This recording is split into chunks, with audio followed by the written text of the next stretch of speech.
Hello everyone, আসসালামু আলাইকুম। কেমন আছেন সবাই? আশা করছি সবাই ভালো আছেন। আলহামদুলিল্লাহ, আমরাও ভালো আছি। আজকে আমি আপনাদের সাথে গ্রাম বাংলার ঐতিহ্যবাহী তেলাকুচা পাতা দিয়ে শিং মাছের ঝোলের একটা রেসিপি শেয়ার করব। আশা করছি এই ভিডিওটা আপনাদের ভালো লাগবে। তো প্রথমে আমি এখানে চুলাটা ধরিয়ে প্যানের মধ্যে দিয়ে দিয়েছি তেল।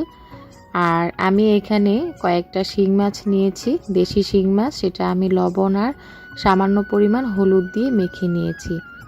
এবার তেলটা যখন গরম হয়ে গিয়েছে তখন আমি শিং মাছগুলো হালকা করে ভেজে নিব।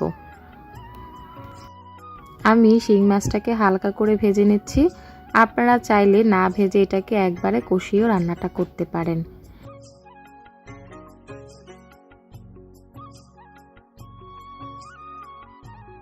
মাছ আমি খুব ভালো করে উল্টে পাল্টে দুই পিঠ ভেজে নিয়েছি।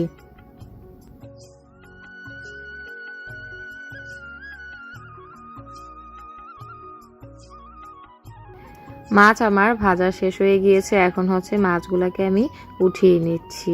তো মাছগুলোকে আমি খুব বেশি ভাজিনি, একটু হালকা করে ভেজে নিয়েছি। তারপরে ওই তেলে আমি দিয়ে দিয়েছি কয়েকটা রসুন আর একটা পেঁয়াজ কুচি। আমি এখানে রসুন কুচিও দিয়েছি, আবার আস্তও দিয়েছি, আর দিয়েছি একটা পেঁয়াজ কুচি। আর এখন দিয়ে দিচ্ছি পেঁয়াজ আর রসুন সামান্য একটু বাটা। এই রান্নাটা করতে কিন্তু খুব বেশি একটা মশলার প্রয়োজন হয় না, খুবই অল্প উপকরণে এই স্বাস্থ্যকর খাবারটা তৈরি হয়ে যায়। সামান্য একটু পানি দিয়ে এটাকে আমি কষিয়ে নিয়েছি। তারপর দিয়ে দিয়েছি সামান্য একটু হলুদের গুঁড়া। আপনারা চাইলে এখানে মরিচের গুঁড়া দিতে পারেন, তবে আমি এখানে মরিচের গুঁড়া দিব না, কাঁচা মরিচ কুচি দিব। এটা যখন একেবারে ভাজা ভাজা হয়ে গিয়েছে তখন আমি কেটে ধুয়ে রাখা আলু দিয়ে দিচ্ছি। আলুটা দিয়ে এবার ভালো করে কষিয়ে নিব। আলু কিন্তু আমার কষানো হয়ে গিয়েছে। এখন কেটে ধুয়ে রাখা তেলাকুচা পাতা দিয়ে দিচ্ছি। তেলাকুচা পাতাটা আমি কিছুটা বড় বড় করে রেখেছি।